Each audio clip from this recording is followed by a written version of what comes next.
Welcome back to the Aftermatch with Kirsten Beeve. Come for the rugby, stay for the Aftermatch. We all came for the rugby in Wellington yesterday, Beeve. The skies cleared and the All Blacks did what they were supposed to do.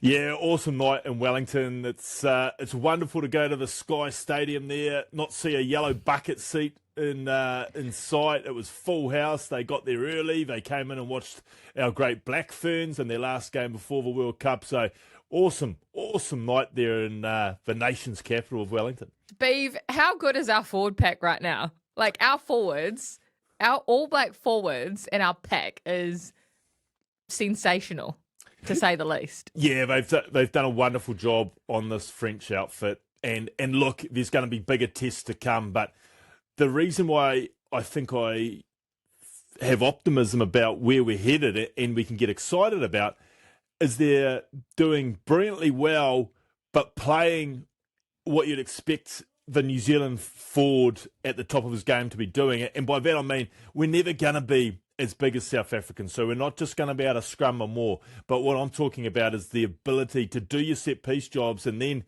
get out and open play, get one-on-ones of people, get a half little shoulder, be able to offload, athletic, with speed. And what they're bringing to the game is, I just get so excited by not just the forwards, but what they're doing at the moment. We're sort of reverting back to being, I guess, and I hate to use the word because it's the biggest cliche in rugby and sport at the moment, but back to your DNA.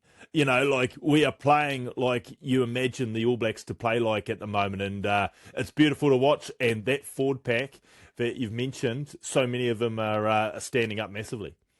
When was the last time the All Blacks played like this, do you think? It's been a few years. I think at times during the Rugby World Cup in France, against some of those teams, you know, maybe the Ireland quarter-final, maybe Argentina in the semi-final, certainly in pool play when they were running riot in Lyon against the Italians and the likes. There was the offloading, there was the ball at speed and all the rest of it, but I certainly didn't see any of us last year. And for me, it's just a massive mindset change and maybe... Well, not maybe. Tactically, it looks completely different. Maybe it was where they were trying to get to last year, but it's so good to look at the moment.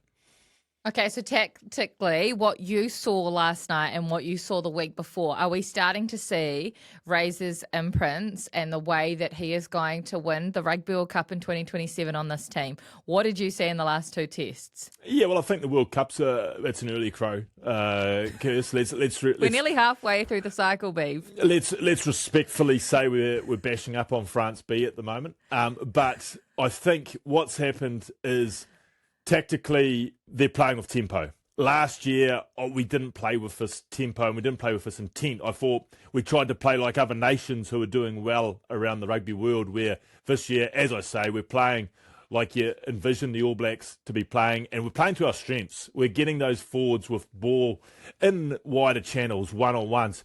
I think right from the first minute when we get a penalty from 50 out, Cam Roigard taps and goes. And that was straight away, I guess, indication to everyone watching that they've talked all week about tempo. They've talked all week about taking the French to uncomfortable places, which essentially means taking them to a speed and an endurance of game that they weren't going to live with. And if you looked at some of the French boys, certainly the ones up front, I don't think they enjoyed going long phases. So there was the things like the quick taps. There was the things like the kicking game. Very rarely, only through necessity, did the boys try and kick out and take the ball off the park. By and large, most of Bodie's kicking, well, Jordan did a lot of kicking, obviously Roigard's box kicking. All of these kicks were deliberately kept in. And what I really enjoyed about the kicking game, and I think the biggest shift from last year, is last year, if you were ever live at a All Black Test match, you would see literally 12 guys standing flat at the base of a ruck ready to chase. And that's all good and well, but essentially that's telling the opposition, hey, we're kicking, you get ready because we're kicking, and here comes the kick. And if anyone else hasn't worked out, there's a kick coming. Where this year, I don't know if I'm taking the piss there, but this year, we're set up to go. We're set up to run. And what that instantly does is it means the opposition has to defend it. I mean, I remember going and watching the England games and that last year live, and they already had 4 or 5 in the backfield because there was no threat posed to them from a running point of view. So this year, we're setting to run a lot more, certainly off kick-off receipts, from set pieces inside our own sort of 20 to 40. Another thing last night, which was really noticeable around our kicking game, obviously the kicks in behind, but again, doing it off momentum ball. So, yeah, there's examples of obviously Tavatavanawai and Geordie Barrett crashing hard in the midfield, swinging around, same way, straight to Geordie. Straight to Bodie, and he puts it in behind, but not kicking out. So what does that mean? The French have to go there. If they're not getting caught in the corner, they're having to scramble a kick. And by and large, the ball stayed on the park, which again meant their big boys had to run back to rucks and just keep the ball in play and keep the tempo high. And then if the kick didn't go out, then bang, the boys went at them again. So I really enjoyed that aspect. And I guess there was some wonderful work. You mentioned the forwards at the start of the show there, Kirst. A lot of the forwards, I guess, the line-out drives, the little trick shots, and they they work in unison, those two. Like, you think they did that beautiful trick shot sort of in the first sort of 10 or 15, and all of a sudden, what are the French thinking? They're thinking, oh, boys, we've got to be prepared for little plays around the edge of these mauls. And then what do they do from there? Then they go through the middle and actually just drive the French. So the ability to start to manipulate the defence through what you're doing from your set piece was evident last night. And if I need to explain a little bit there, Kirst, when a team's driving well against you, you throw more numbers in to try and resist it, and then they go around the edges, where if you go around the edges, they've got to hold people out, and then all of a sudden they're softer to drive against. So well done from the boys up front, tactically very smart, and yeah, geez, that little try. I was following Leo Willie. I thought he had the ball. It was brilliantly done. Okay, so on that, I asked for feedback on our Aftermatch social pages. Thank you to everyone that got involved. Someone said that dummy move out of the line-out, give Leo Willie an Emmy Award for that acting. Well, it wasn't just the fact that he was holding the ball, like the old school free kick moves with the wall, but it was the facial expressions. I thought he put the face on that he had it too. Maybe, and no, I wasn't drinking because I was working for the great people at Sky Television, but I was baffled by it. I was thinking, where's the ball gone? And then old Cam Roygaard's running down the sideline. Yeah, that was brilliant. Did you have a moment of the match? Tupou Vai's try must have been right up there. As the great How was that? As the great Nisbo said, and I know we're only 2 games into 14, and hopefully we even get more, but try of the All Blacks season. What a marker. It's only the second game, Steve. You just attacked me for talking about 2027. We've got another 11 to go. But again, Kirst, that try, and yep, it was one of those tries that if you want to salve a great game of rugby to people, you say, look at this is what can happen. But that try also incorporated a lot of what I think was great about last night. You talked about the forwards, I've talked about the tempo, and it was all included. Obviously, the forwards and the width that we were playing with was great, but the forwards' ability to offload, the All Blacks' ability in general to offload, and by offloading, Kirst, what that simply does is we talk about the tempo and taking the French to an uncomfortable, I guess, heart rate, where they can't set a defensive line. And if you can't set a defensive line, you're constantly on the go and you're constantly going backwards. And then if you're not going to a ruck, which the All Blacks didn't allow rucks to happen there in that try and in other parts of the game last night, but the offloading off the ground, the offloading once they had made a bit of a dent in the contact, might not get all the way through, but managed to get an offload away. That's again a key to them and this tempo and speed of game that Razor talks about, and I guess that we love to see from our athletes, because by and large we generally do have some pretty incredible athletes, and that's a little bit of a point of difference. I still think, even though the rugby world is certainly a very even world now in 2025, I still think our forwards and their skill level is a point of difference. Let's talk about a couple of players. Patrick Tuipulotu. Getting a chance, getting his opportunity. We've got a number of frontline injuries at the moment, Beef, but what does it say about our depth that we don't lose anything when these players are out? I think and I'm glad it came through on the TV screens last night that you've mentioned Big Paddy, because live, he was breathtaking, and I don't get breathtaken often by a lock, Kirst, but I just loved Big Paddy's performance. He was everywhere. First and foremost, he was everywhere, but then secondly, always going to do his set piece work very professionally and well, but his carrying around the park, like this little break that he's had, it's freshened him up something sensationally, and his carrying around the park, and I think because obviously he lives in a world where there's big men, I don't think you appreciate it, and you've seen him live plenty of times.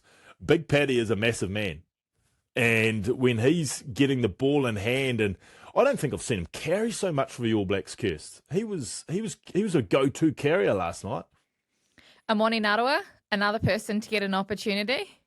Does he get another in Hamilton this weekend? Well, I mean, he's one of the princes of the Tron. There's no doubt about it. So it would be great if he gets another run on his home deck.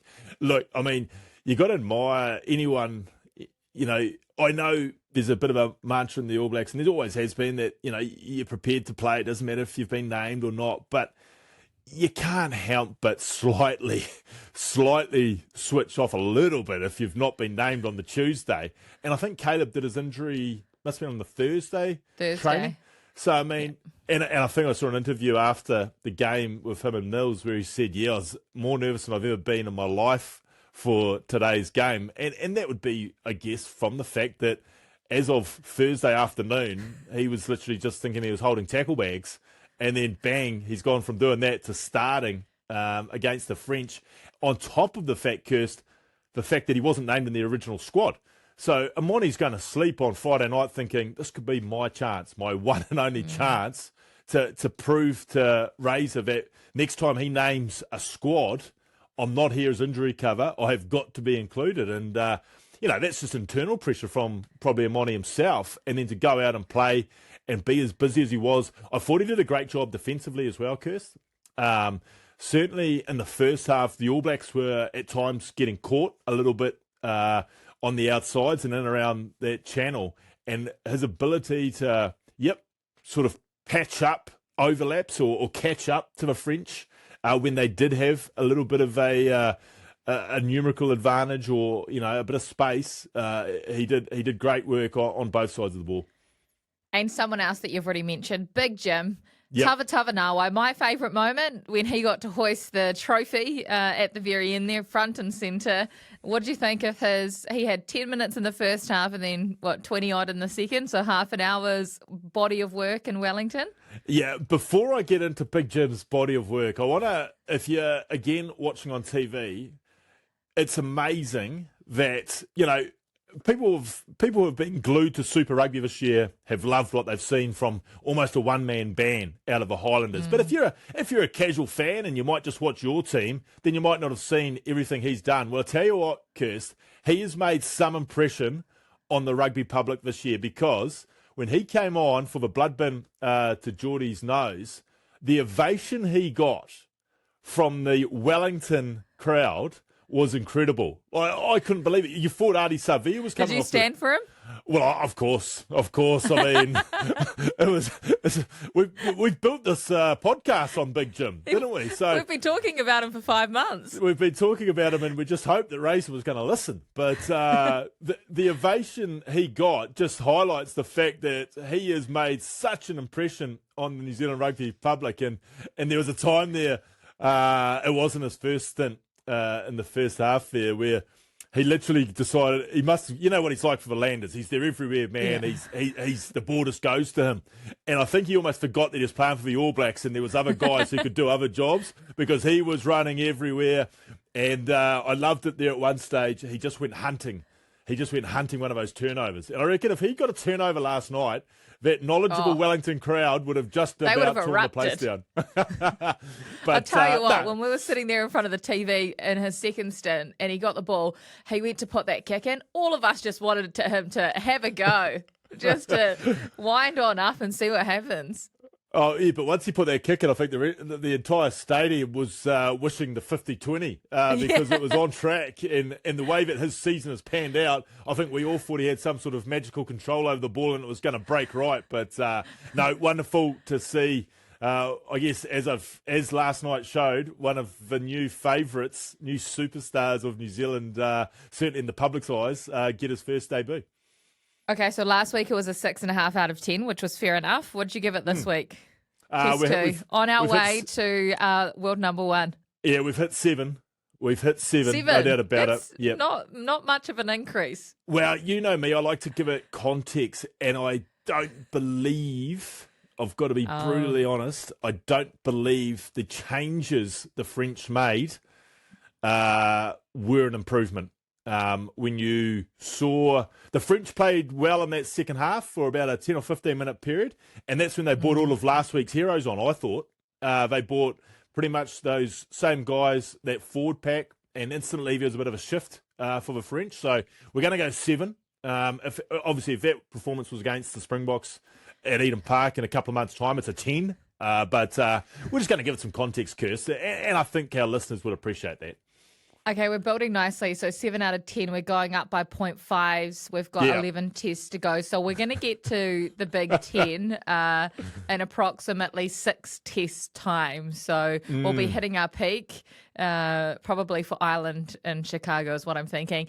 That is the aftermatch special edition, All Blacks Test 2 edition. We'll be back for the full podcast where we will recap everything, Beef. It is Lions Week, proper test week, not just these midweek fixtures and Super Rugby games. This is test week. Plus, Rassie Erasmus just doing crazy things on the rugby field, just changing all the rules at will and just throwing the rugby book out, basically. We're going to talk about all of that and more on Tuesday's podcast of the Aftermatch. Make sure you like and subscribe and comment. What did you think of that All Blacks performance? How did you rate them? Were they a 7 out of 10? Was Beaver being a bit generous, or do you give them a little bit more? Well, and also, don't forget, let us know who was the star of Sky City Stadium there, the Capital Cake Tin. Let us know. Our All Black Magic player of the weekend. Who was it for you? Beaver, you'll be able to tell us yours on Tuesday. Will do.